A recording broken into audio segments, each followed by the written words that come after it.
Of all the passages in the Gospel of John,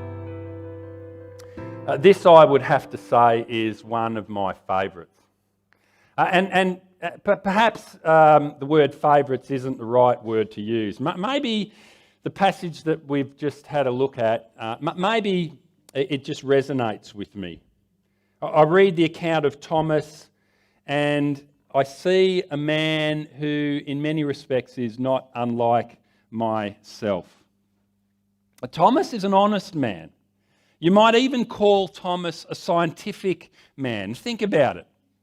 His friends, who he knows very well and who he trusts, friends he's been walking with for a long time, they've put a proposal before him, and before he's ready to believe, even though they're his friends, even though he trusts them, even though he's been walking with them for a long time, he needs to test it. He asks, in effect, what's the evidence? Now, you say he's risen. You're my friends. I love you. You say he's risen, and I want to believe he's risen. But you know what? I need more than just your say-so. Now, I think that's reasonable, don't you? I think that's reasonable. I think most people would think that's reasonable. In fact, it's the very reason I myself believed. And I suspect it's the reason why many of the folk who are sitting here today, it's the reason why you believed. Surely someone shared with you the gospel, but you didn't simply believe, did you, because someone shared with you the gospel. Not when you began to think for yourself. And the truth is that not many people do. Children do. Children believe the gospel when their parents tell them. Why? Because they trust their parents. And that's good. But at some point, the child is going to grow up. At some point, the child will no longer be a child. And they will challenge what they've been told. And they have to challenge it. Why do they have to challenge it? Well, they have to challenge it because they need to know for themselves. And almost certainly, there are young adults in this congregation who are themselves, even now, beginning to question. The way that you and I should question what we're told. I've said as much before. None of us should believe just because someone says we should. None of us. None of us should believe just because someone says we should.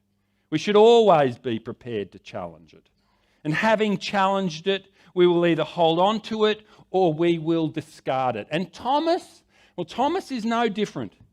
He's been told something that is wonderful, no doubt. And if it's true, nothing will ever be the same. But here's the question. Is it really true? Is it really true? That's the question. And it's a good question. Thomas isn't going to be bullied into believing what he doesn't yet believe.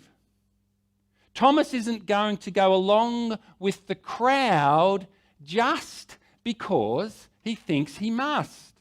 Now, he's far too honest for that. Thomas, if he's anything, he's an honest man.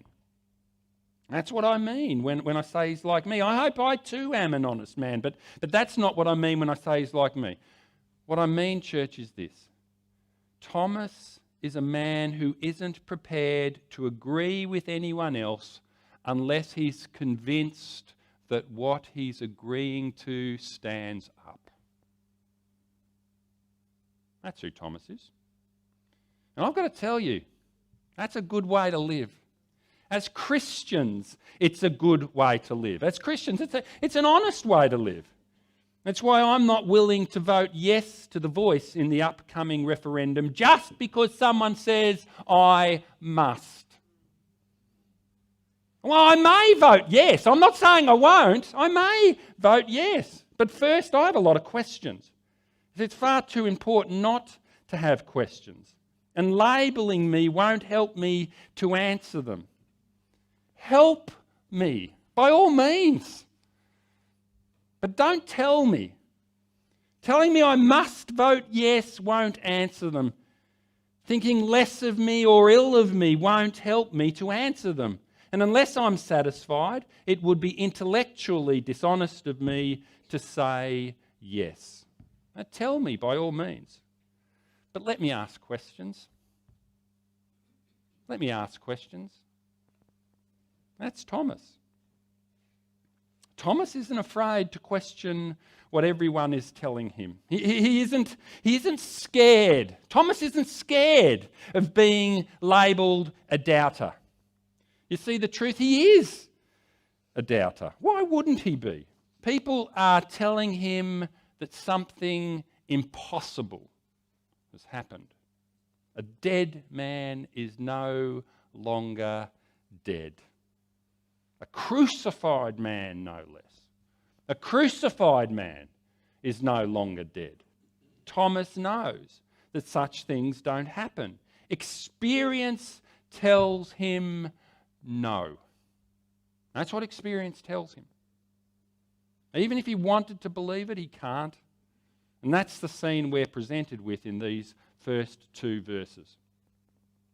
Now, Thomas, also known as Didymus, one of the 12, was not with the disciples when Jesus came. So the other disciples told him, "We have seen the Lord." But he said to them, "Unless I see the nail marks in his hands and put my finger where the nails were and put my hand into his side, I will not believe." I'm glad we have Thomas. I'm just so glad we have Thomas. Aren't you glad? I'm glad. Aren't you glad that God chose a man who needed to not only see Jesus alive, but needed to touch him? Thomas needed to know, church. Thomas needed to know beyond a shadow of a doubt that the man he had followed for 3 years, the man he had put all his hope into, the man who had died on a cross, was no longer dead. See, Thomas understood, as indeed all the disciples understood, what was at stake. Thomas understood what it would mean for them. You see, Thomas wasn't gullible. Thomas wasn't gullible. See, wanting to believe and believing are not the same. Resurrections don't happen simply because you want it to be true. Now, I want a lot of things to be true. It doesn't make them true.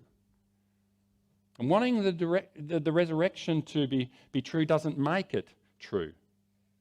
See, resurrections had never happened. Even when it's hinted at in the Old Testament, believing that a crucified rabbi has been resurrected is, for Thomas, a bridge too far. For Thomas, it's a bridge too far. It was certainly too far for Thomas because he's an honest man. He will not believe unless God himself proves it.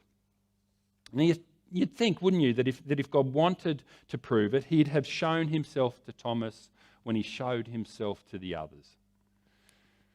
But if God did that, church, if God did that, what we wouldn't have is this remarkable testimony. If God did that, we wouldn't have the remarkable testimony that we have here.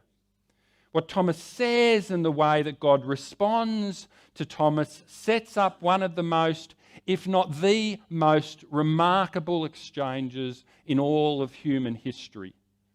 And so I'm glad that Thomas doubted. I'm glad, church, because God uses it to magnify the truth.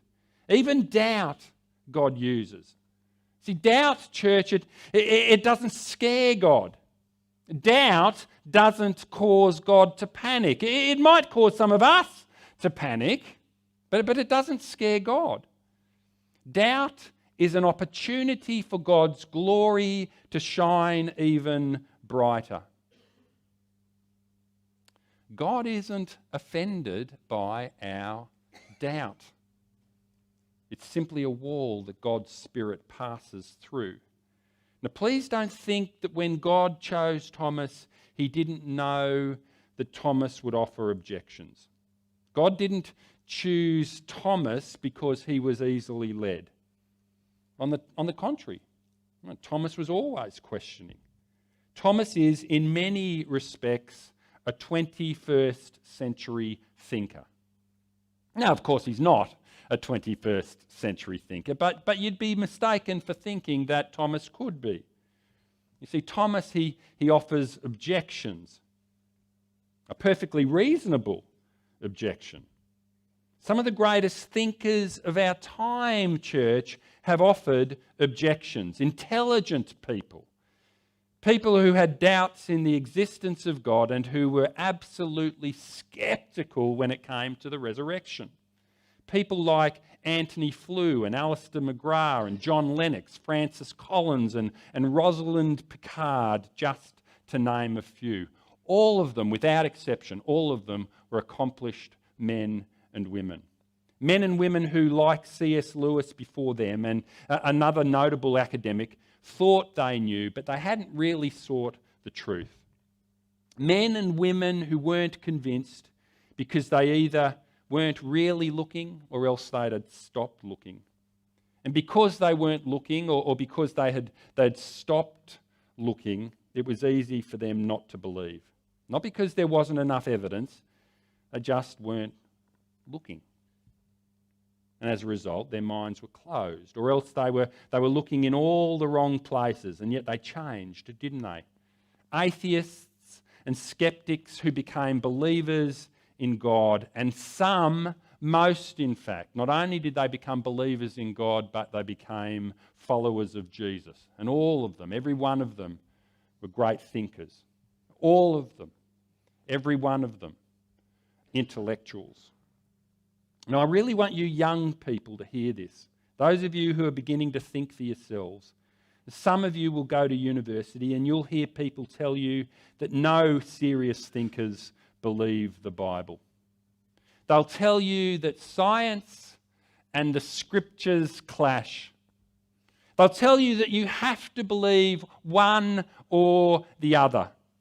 And I want you to know that that simply isn't true. Now, those people that tell you that, they'd like it to be true. It would help them if it was true, but it isn't true. Many thinkers, great thinkers, notable thinkers believe, leaders in their field.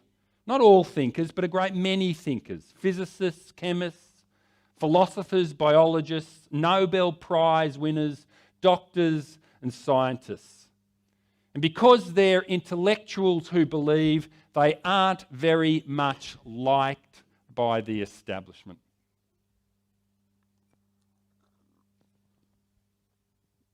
And despite the pressure, they refuse to back down.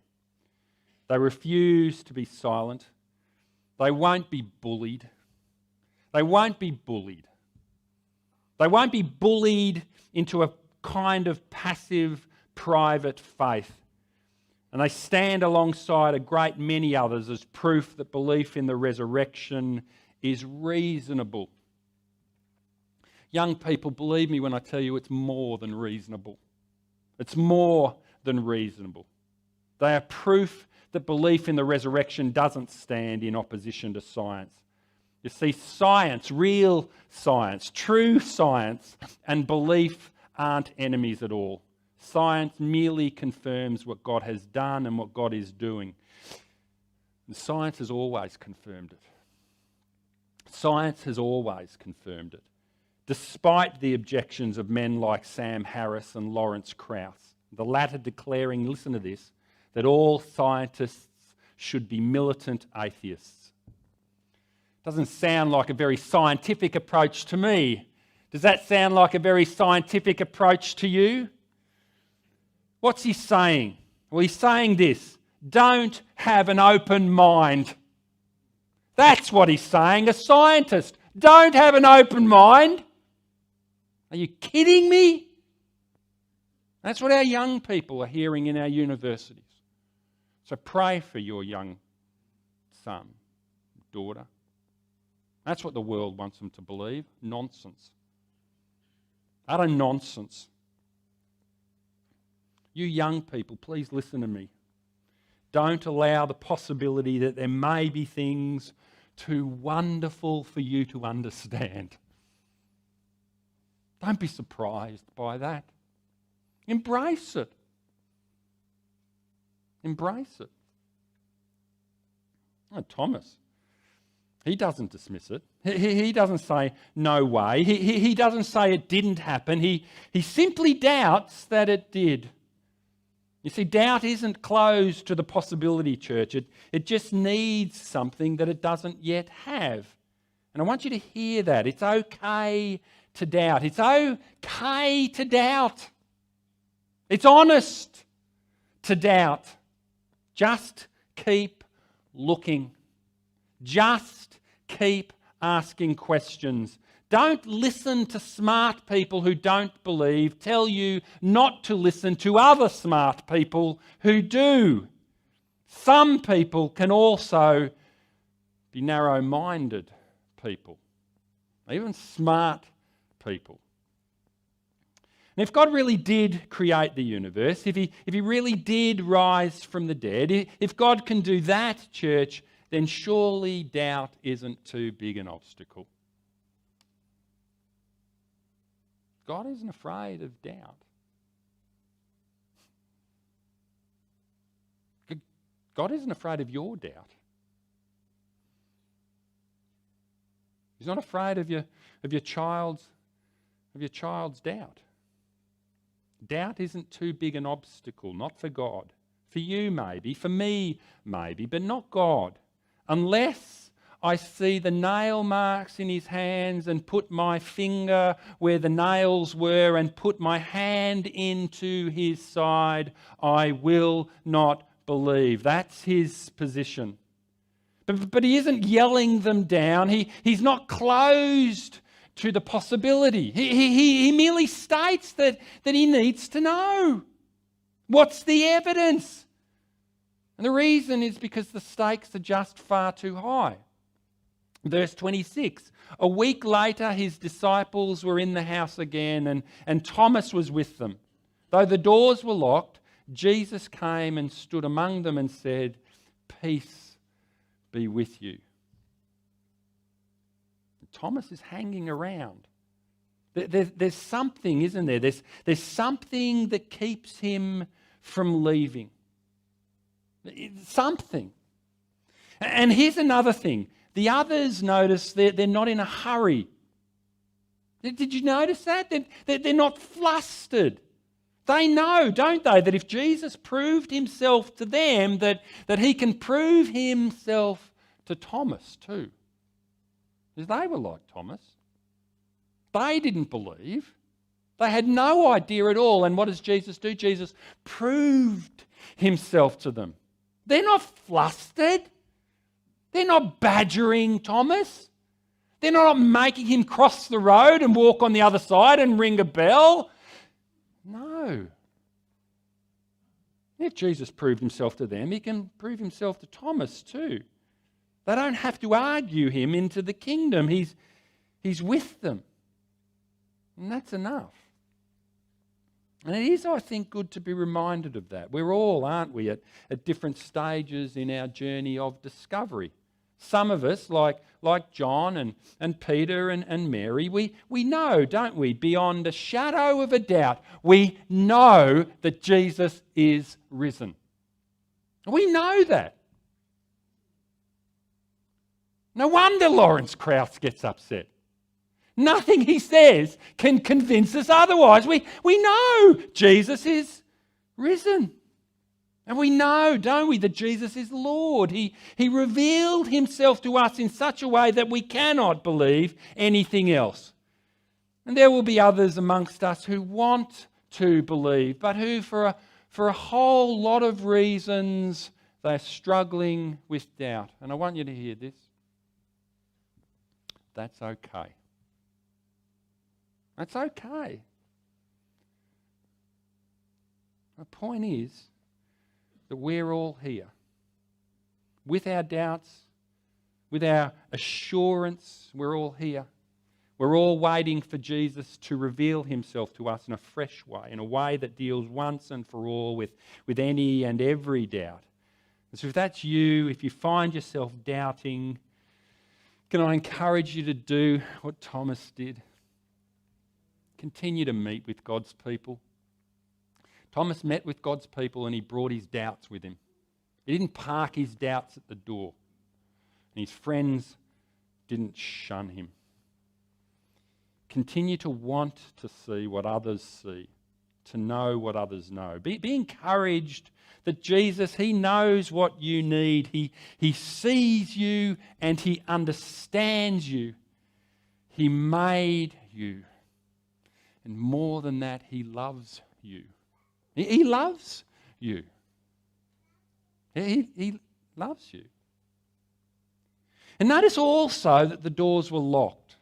Why were they locked? Well, they're locked because they're still afraid. They're meeting, but they're meeting in secret. And Jesus, rather than knock, what does he do? He walks straight in. As a matter of fact, he walks straight through. This was a point that Glenn made last Sunday.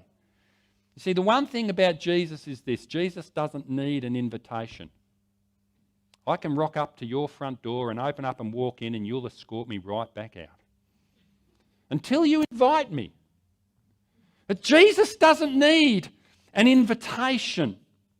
And nothing that we do can keep him out. Close the door, shut the door, lock the door. It makes no difference. Jesus walks straight through. And so what is he? Is he physical or is he spirit? Now maybe Jesus did rise from the dead, but how exactly did he rise from the dead? Maybe his spirit rose. Now for John, this is important. Even though Jesus has shown himself to a number of his disciples, there's no mention at this stage in his gospel of anyone ever having touched him. On one occasion, he even tells Mary not to touch him. You remember that? Don't touch me. Don't hold on to me. And so they've seen him, but what exactly have they seen? Is it a ghost they've seen? And this is why Thomas is just so important. Thomas doesn't want or need church a ghost. And as Jesus walks through the door, that might be what he gets. A ghost. Is it? Well, let's have a look. Then Jesus said to Thomas, "Put your finger here. See my hands. Reach out your hand and put it into my side. Stop doubting and believe." So this church is no ghost. This is no hallucination. Thomas touched him. And what is it that he touches? He touches his wounds. Jesus doesn't discard the scars. Now I think about glory. You think about glory, I'm sure. Who doesn't think about it? We all think about it. Won't it be wonderful? No more pain, no more tears, no more suffering. And when I think of glory, you know what I see? I see this perfect, wonderful example of humanity. I look in the mirror and all the scars are gone. I look in the mirror and there's no flaws. You might think, gee, Duncan, what flaws have you got? I'm sure you don't think that. I look in the mirror, I see all of these flaws. When I think of glory, and maybe you're the same, I don't see any flaws. None. But look at Jesus. Jesus doesn't discard the scars. Jesus doesn't hide them. You see, it's by his scars, church, that Thomas will realise just how much Jesus loves him. It's by his scars that Thomas will realise that his sin has been paid for. And it's by his scars that you and I will know, that we will know that our sin has been paid for. And it's by his scars, church, that Thomas will know who Jesus really is. Thomas said to him, "My Lord and my God." Only God could do what Jesus did. Only God could be nailed to a cross and die and rise again. Now, please don't ignore what Thomas does. What does Thomas do? Thomas worships him. This is the first time we see this in the Gospels. Thomas worships him. Not only does he give to Jesus the title Lord, he calls him God, my Lord and my God. Literally, the Lord of me and the God of me. Not a God, the God. My God. Finally, church, finally. It's personal. Jesus has always been God, but now, church, now Jesus is Thomas's God. 10 minutes ago, Jesus was Peter's God. 10 minutes ago, Jesus was John's God. 10 minutes ago, Jesus was Mary's God, but he wasn't Thomas's God. He was God, but Thomas didn't know it. Now he does. And everything he'd seen as he followed Jesus finally falls into place. Jesus confirms it to him. And John records it so that Jesus might confirm it to us. To those of us who have lingering doubts. We all have doubts from time to time. We all do. Honest doubts, but doubts.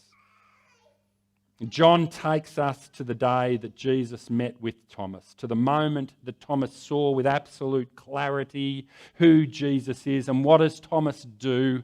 Thomas worships him. That's what Thomas does. He doesn't say, hey, it's good to see you. He doesn't say, you know what, let's go back to walking through Palestine. Let's be how it once was. Isn't it great? No, he doesn't do that. What does he do? He worships him. He worships him. And Jesus doesn't correct him. He didn't tell him to stop. He accepted his worship. Thomas worshipped Jesus and Jesus received his worship. Now remember who Thomas is. Thomas is a Jew. Thomas is a man who understood the scriptures. He knew Exodus chapter 20. He'd heard it said many times, I am the Lord your God who brought you out of Egypt, out of the land of slavery. You shall have no other gods before me. You shall not make for yourself an image in the form of anything in heaven above or on earth beneath or in the waters below. You shall not bow down to them or worship them, for I, the Lord your God, am a jealous God. And Thomas knew that. And Thomas now knows who Jesus is, my Lord and my God. Then Jesus told him, because you have seen me, you have believed. Blessed are those who have not seen and yet have believed. That's you, church. That's you. Jesus is speaking about you. That's me. Jesus calls us blessed. Have you ever wondered what blessedness truly is? And the truth is that we are blessed in many ways. I was blessed, church, the day I married Sharon. I was blessed when I became the father to 7 children. And I am blessed whenever I sin against them and they forgive me. I'm blessed. I'm blessed every day I step into the car and I arrive at my destination. I am blessed when I feel the warmth of the sun on my skin. I'm blessed. And all of these events are occasions of blessedness. In all of these occasions, God is working for my good. And in all of these occasions, I receive something that I don't deserve. But here, Jesus gives us a new understanding of blessedness. Blessedness, says Jesus, is being given eyes to see what Thomas sees without actually seeing it. That's blessedness. There is a tremendous blessing, church, in believing that the man named Jesus, the man who was crucified on a Roman cross, the man who died and was placed in a rich man's tomb, that he rose from the dead. Jesus says that that is a blessing. And if you believe that, you are blessed. Despite every circumstance you may be experiencing, you are blessed. That's what blessedness is. Why is it a blessing? It's a blessing, church, because it reveals that God is doing something in your heart. You can't believe that. I mean, really believe that the way that Thomas believed that, unless God has revealed it to you.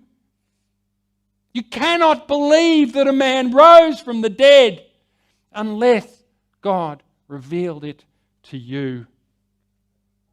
Now, you can believe because your parents believed and you haven't really wrestled with the question. Sure, you can do that. You can do that. Or you can believe because you belong to a religious community. You recognise that the tradition that you belong to still has some benefits, and so you stay. You can do that. Or, says Jesus, you can believe because God has revealed to you the truth that Jesus really does have authority over life and over death. The truth that Jesus welcomes you into his presence as a much-loved son, as a much-loved daughter. The truth that nothing in all of creation can separate you from the love of God the Father.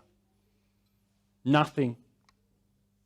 Not even your own doubts. That, church, is what it means to be blessed. That, church, is what everyone who believes what Thomas believed truly is. You are blessed. Let's pray. Father God, I do thank you that you are the God who blesses.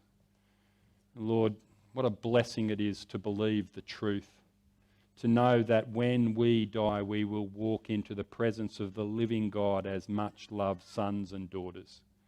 Lord, we thank you for the witness and the testimony of Thomas. We thank you that you didn't reveal yourself to him when you revealed yourself to others, so that we can see what it is that you did in his life and in his heart. Lord, my prayer is that all of the young people in this place who are going out into the world, Lord, that as they are faced with questions and as people try to turn them away from the risen Lord, that you might continue to hold them, reveal yourself to them, bring across their paths lecturers, strong men and women of faith who will tell them the truth, that they might continue to believe. Lord, bless us as a church. May we be a blessing to the communities that you've placed us in. And may they, when they hear us and when they see us, hear and see the truth. We pray it in Jesus' name.